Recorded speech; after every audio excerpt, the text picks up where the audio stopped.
एक हिंदू भाई ने शिहाब भाई के बारे में ऐसा क्या कहा कि सब हैरान रह गए और कौन सी हकीकत बयान की और शिहाब भाई की तारीफ में उन्होंने ऐसा क्या कह दिया कि नफरत फैलाने वालों के भी पसीने छूट गए और परेशान हो गए। इस वीडियो में पूरी डिटेल उन्हीं की जुबानी सुनिए। हिंदू भाई शिहाब भाई के बारे में क्या कहते हैं। दोस्तों नमस्कार, मेरा नाम रविकांत भारती है। भारत का नाम पूरे विश्व में गौरवान्वित करने वाले व्यक्ति का नाम शिहाब भाई है और ये मुसलमान कौम से हैं और यह एक ऐतिहासिक कार्य कर रहे हैं जो केरला से मक्का हज के लिए पैदल निकल पड़े हैं। टोटल जो दूरी है वो 8,640 किलोमीटर की दूरी है। सुन के भी हम लोगों के होश उड़ जाते हैं और इस साहस को दाद देनी पड़ेगी कि कितना जबरदस्त इन्होंने साहस किया है कि ये 8,640 किलोमीटर की दूरी ये पहुंच रहे हैं पैदल और वहां जाके हज करेंगे। दोस्तों तमाम लोगों ने इनका मजाक भी बनाया कि समुद्र के रास्ते कैसे जाओगे, तो मैं कहूंगा उन लोगों को अपना नॉलेज बढ़ाना चाहिए, क्योंकि भारत से जो है मक्का और खाने काबा तक जाने का भूमि का भी रास्ता है। उसके लिए भारत से पाकिस्तान जाना पड़ेगा, पाकिस्तान से ईरान जाना पड़ेगा, ईरान से इराक जाना पड़ेगा, इराक से कुवैत जाना पड़ेगा, कुवैत से सऊदी अरबिया जाना पड़ेगा और सऊदी अरबिया में मक्का खाने काबा में जाके कोई व्यक्ति पैदल भी जाके हज कर सकता है। इनका यात्रा का यही जो है जर्नी का रूट है। यह केरला से निकले हैं, गुजरात होते हुए, राजस्थान होते हुए पाकिस्तान जाएंगे, पाकिस्तान से फिर ईरान, थोड़ा सा इराक टच करते हुए कुवैत और सऊदी अरबिया होते हुए मक्का खाने काबा पहुंचेंगे। दोस्तों इतनी बड़ी हिम्मत का कार्य के और इनके पीछे का त्याग देखिए। इनकी भी परिवार है, अपने परिवार को छोड़ के 1 वर्ष के लिए ये लगभग पैदल यात्रा पे निकल चुके हैं, तो परिवार से अलग रहेंगे। दूसरी नंबर बात, रास्ते में चल रहे हैं तो बारिश हो रही है, तो बारिश में रेनकोट पहन के चल रहे हैं, कहीं धूप हो रही है उसमें भी चल रहे हैं, कहीं ठंडी होगी उसमें भी चलेंगे। सोचिए अपने शरीर को, इसी को हिंदू धर्म में तपस्या कहते हैं, यह किस तरह से अपने शरीर को तपा रहे हैं और एक तरह से तपस्या कर रहे हैं ईश्वर के प्रति, अल्लाह के प्रति।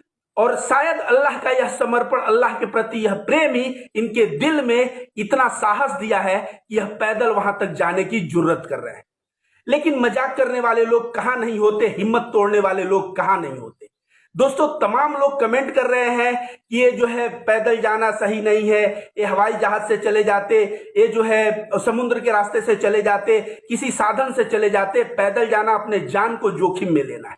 तो जो भी व्यक्ति यह बात कह रहा है, पहले मैं उससे कह दूं, याद रखो कन्फ्यूशियस ने कहा था कि हजारों मील की यात्रा 1 कदम से शुरू होती है और रोज अपने जीवन में एक पत्थर को साइड करते जाओगे तो एक जीवन काल में पहाड़ को तुम साइड कर दिए रहोगे।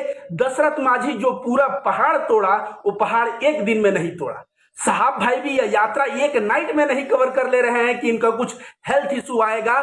साहब भाई ऑलरेडी प्लान करके, सोच समझ के, रोज उनको 25 किलोमीटर चलना है कि 30 किलोमीटर चलना है। जो मनुष्य का हेल्थ जितना सपोर्ट करता है उतना वह चल रहे हैं और उनको कुछ नहीं होने वाला। क्यों? एक तो जो चल रहे हैं वो शरीर की क्षमता से बहुत ज्यादा नहीं है और दूसरा उनके ऊपर ईश्वर की कृपा है, अल्लाह की कृपा है। और जिसके ऊपर अल्लाह का हाथ हो, अल्लाह का कृपा हो, उसको अपने मंजिल से कौन रोक सकता है। अब सद्दाम भाई का पहुंचना, ये हम लोगों को लग रहा है बहुत ही खेला बात, लेकिन यह खेल की बात नहीं है। अगर यह बंदा हज के टाइम पे वहां पहुंच जाए और ईश्वर करे कि पहुंच जाए, महादेव करे कि पहुंच जाए, अगर वहां पहुंच जाएंगे तो समझिए इन्होंने किस तरह से टाइम मैनेजमेंट किया, किस तरह से दूरी मैनेजमेंट किया, किस तरह से छोटे छोटे कदम लेके बड़े लक्ष्य को हासिल किया। और यह चीज जो है ना, इनसे सीखने की रह जाएगी। वैसे इनके यात्रा में हिंदू और मुसलमान दोनों भारी मात्रा में आ रहे हैं और इनका स्वागत कर रहे हैं। यहां तक कि गुजरात पुलिस, गुजरात में इनका ट्विटर अगर आप देखेंगे तो इनको ऑफिशियल ट्विटर अकाउंट से गुजरात पुलिस को इन्होंने धन्यवाद दिया है, क्योंकि गुजरात पुलिस इनको बहुत ही मदद किया है, इनके सुरक्षा में लगा रहा है और बहुत ही सम्मान इनको गुजरात में मिला है। अब यह राजस्थान में पहुंचने वाले हैं और राजस्थान से पाकिस्तान जाने वाले हैं। टोटल इनकी यात्रा जो है 56 दिनों की हो चुकी है और अभी तक इनका स्वास्थ्य बहुत ही अच्छा है और भगवान करे कि इनका स्वास्थ्य ऐसा ही बना रहे और इस मुकाम को यह अगर पार करते हैं तो एक तो इनकी आस्था, इनका समर्पण अल्लाह के प्रति जो है सो है, भारत का भी नाम पूरे विश्व में एक मिसाल बनेगा कि भारत का एक ऐसा बंदा है जो इतने किलोमीटर की हज यात्रा करके और जो है हज करने आया।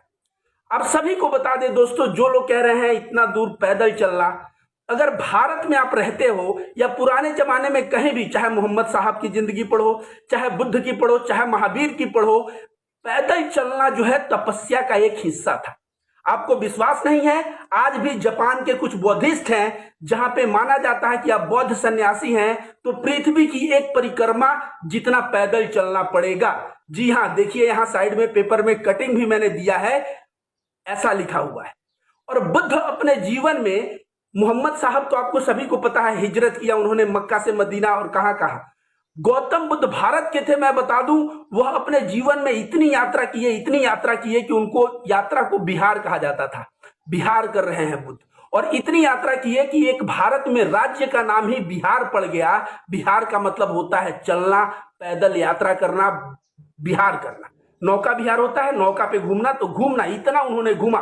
सोचिए, वो श्रावस्ती जाते तो पैदल जाते, वह सारनाथ आए तो पैदल आए, वो गया आए तो पैदल आए, और वे हमेशा केवल बारिश में 3 महीने वे पड़ाव डालते थे, नहीं तो थ्रू आउट घूमते रहते थे, विहार करते रहते थे। तो बौद्ध धर्म में भी पद यात्रा का बड़ा ही महत्व है। जैन धर्म की बात करें तो महावीर कहा जाता है अपने जीवन के 12 साल 6 महीने उन्होंने पैदल चलते रहे, ध्यान साधना करते हुए पैदल चलते रहे। 12.5 साल, सोचिए 12.5 साल में। अब मैंने इस बंदे का देखा तो मुझे कहीं ना कहीं याद आया कि भाई बारिश में भी चलेगा, गर्मी में भी चलेगा, ये शरीर को एक तरह से तपस्या ही तो कर रहा है।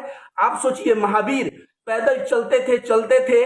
कभी कभी ऐसा भी हुआ है कि 3 दिन पे 1 दिन भोजन मिला है, कभी 13 दिन पे 1 दिन भोजन मिला है, और महावीर जो है काफी पतले हो गए थे अपने तपस्या के दौरान। तो आप समझिए कि भारत में महावीर भी पैदल चले। और हिंदू धर्म, अभी कांवड़ यात्रा जा रहा है ना, हम लोग क्या बाबा विश्वनाथ या यहाँ बाबा धाम जो झारखंड में है, वहां पे हम लोग गाड़ी घोड़े से नहीं पहुंच सकते? बिल्कुल पहुंच सकते हैं, लेकिन हम लोग देवघर पहुंचने के लिए सुल्तानपुर से हम लोग जल उठाते हैं।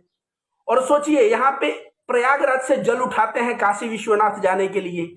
120-30 किलोमीटर की दूरी पैदल क्यों जाते हैं? सिर्फ इसलिए जाते हैं क्योंकि हमारे दिल में भगवान शंकर और महादेव के लिए जो समर्पण है, उस समर्पण को दिखाने के लिए, अपने भक्ति को दिखाने के लिए, और अपने दिल से लोग पैदल जाते हैं। तो कांवड़ यात्रा में भी पैदल का बहुत ही महत्व है। और बता दूं दोस्तों, हिंदू धर्म के एक बहुत बड़े सन्यासी जिनका नाम स्वामी नारायण है, अक्षरधाम दिल्ली टेम्पल में जाएंगे तो स्वामी नारायण के बारे में जरूर आप जानते होंगे। उन्होंने, कहा जाता है कि लगभग 9 साल 11 महीने पैदल चले थे। 9 साल 11 महीने, सोचिए कितना बड़ा दूरी होता है कि 9 साल 11 महीने दूरी इन्होंने पैदल चला था। और अंत में गुजरात पहुंचे, और सारा तीर्थ घूमते हुए गुजरात में इन्होंने वहां पे जो है अस्थाई निवास बनाया, और फिर उनके बारे में आगे कहानी जान। तो दोस्तों, हर एक धर्म में पैदल चलने को एक तपस्या माना जाता है, और इसीलिए जो है, जो हज के लिए यह बंदा शिहाब भाई जा रहा है, इसके लिए हर एक हिंदू, हर एक बौद्ध, हर एक जैन और हर एक मुसलमान को दिल से दुआ देनी चाहिए कि इस बंदे का हज कबूल हो, ये हज पे पहुंच जाएं, टाइम से हज पे पहुंच जाएं, और इनका स्वास्थ्य भी सही रहे, ऐसी हमें कामना करनी चाहिए। और इनकी यात्रा पूरे हिंदुस्तान में हिंदू मुस्लिम एकता का एक मिसाल बना है। इनको हिंदू और मुस्लिम दोनों तरफ से सपोर्ट मिल रहा है, और इनके यात्रा में भारत का तिरंगा भी देखने को मिल रहा है दोस्तों। और इनको नेकियां कितनी मिलेगी, ऐसा समझिए, सहाबा इकराम, ऐसा कहा जाता है कि हज के लिए जब कदम बढ़ाते थे तो छोटे छोटे कदम बढ़ाते थे, क्योंकि ऐसा माना जाता था कि जितना कदम आप बढ़ाएंगे हज के लिए, उतनी नेकियां मिलेंगी। तो इस भाई को सोचिए, 8640 किलोमीटर पैदल जा रहा है, इनकी नेकियों की जरा आप कल्पना करिए। और हम लोग कांवड़ जब ये होता है तो हम लोग भी तो कांवड़ियों का पैर धोते हैं गर्म पानी से, सेवा करते हैं। उस सेवा करने से क्या होता है? नेकियां हमें भी मिलती हैं। तो हिंदू धर्म में भी ये मान्यता है, साथ साथ इस्लाम में भी ये मान्यता है। तो ये जा रहे हैं दोस्तों, जहां भी आपको ये मिले, इनकी मदद करें, इनका समर्थन करें, और इनकी जो है हौसला अफजाई करें, क्योंकि ऐसा पुरुष एक युग में एक पुरुष पैदा होते हैं। दोस्तों थोड़ा आप लोग ही सोचिए कि इतनी दूरी, अब तमाम लोग कह रहे हैं कि पैदल जाने के लिए मैं भी इनके साथ जाऊंगा, मैंने कमेंट देगा मैं भी इनके साथ जाऊंगा। तो भाई आप इनके साथ जाएंगे, आपको पता है इन्होंने वीजा लेने के लिए भी संघर्ष किया है, 5-5 कंट्री से इन्होंने वीजा लिया है। आप वीजा लेंगे तब तो इनके साथ जाएंगे। दूसरा, हज के लिए जो है जीवन में एक बार जाना अनिवार्य है और उसी को अनिवार्य है जो सक्षम हो। तो आप अगर सक्षम हो तो वीजा बनवाएं, लेकिन आप अगले साल जा सकते हैं, इनके साथ ट्रैवल करना बड़ा मुश्किल है। इसके साथ साथ जितने भी हिंदू भाई हैं, मुसलमान भाई हैं, इन सबको मैं कहता हूं कि धार्मिक कोई भी क्रियाकलाप गलत नहीं होता। आजकल नमाज को लेकर जैसे कार्य किया जा रहा है, मैं कहता हूं हजरत उमर के समय का एक वाकया है कि हजरत उमर के दरबार में एक बूढ़ी औरत आई और बोली मैं तेल लेके जा रही थी और मेरा तेल जमीन में गिर गया और मुझे वही तेल चाहिए। और वो रो रही है, बोल रही है, रिक्वेस्ट कर रही है, वही तेल चाहिए। अब सोचिए जो तेल जमीन में गिर गया है उसको कैसे दिया जाए। तो हजरत उमर ने एक चिट्ठा लिखा और कहा कि लेके जाओ और उसको वहीं पे रख दो जहां तुम्हारा तेल गिरा है। उसको वहीं पे रख दी वो बूढ़ी औरत जहां पे तेल गिरा हुआ था। और कहा जाता है थोड़े देर में तेल ऊपर आ गया और बूढ़ी औरत को तेल अपना मिल गया। तो उस चिट्ठे में क्या लिखा था पता है? उस चिट्ठे में लिखा था कि इस जमीन के अंदर मैं एक ऐसे आदमी को गाड़ दूंगा जो नमाज नहीं पढ़ता। मतलब समझिए, नमाज पढ़ने से व्यक्ति जो है रहमत वाला, रहम दिल वाला, बढ़िया अच्छा व्यक्ति होता है। तो हर एक प्रोसेस हम लोग ध्यान करते हैं वो भी दिल में रहम देता है। तो हर एक प्रोसेस जो है रहम के लिए है, करुणा के लिए है, प्रेम के लिए है। धर्म कोई भी हो, क्या फर्क पड़ता है? हम हिंदू हैं, कोई मुसलमान है, कोई सिख है, कोई ईसाई है। अगर भूखे को रोटी कोई खिला रहा है तो मतलब सेवा से होनी चाहिए, मतलब प्रेम से होनी चाहिए। और सारा का सारा धर्म जो है यही सिखाता है। तो एक दूसरे के धर्मों को मजाक उड़ाने के बजाय हम लोग सम्मान दिखाएं। और जो जा रहे हैं भाई केरला से मक्का तक, मैं देख रहा हूं इनको हिंदू मुस्लिम, यहां तक कि गुजरात पुलिस का भी समर्थन मिला, जिस तरह से ये धन्यवाद दे रहे हैं। मतलब कहीं ना कहीं पूरे विश्व में हिंदू मुस्लिम एकता का जो संदेश एक मुस्लिम भाई जिसका नाम सिहाब है उसके वजह से फैल रहा है। इसके लिए मैं सिहाब भाई को भी धन्यवाद देता हूं और मैं ईश्वर से कामना करता हूं, महादेव से कामना करता हूं कि आपकी हज यात्रा जो है समय से आप पहुंचे और आप अपना हज यात्रा कंप्लीट करें। धन्यवाद दोस्तों। वेलकम दोस्तों, मैं हूं सिराज समा और आज मैं आप लोगों के सामने ये वीडियो लेके आया हूं। इस वीडियो में आपने देखा कि जी आप लोगों को वीडियो कैसा लगा। वीडियो को लाइक करें और ज़्यादा से ज़्यादा शेयर करें और सिराज समा फेसबुक पेज को फॉलो ज़रूर कर लीजिएगा।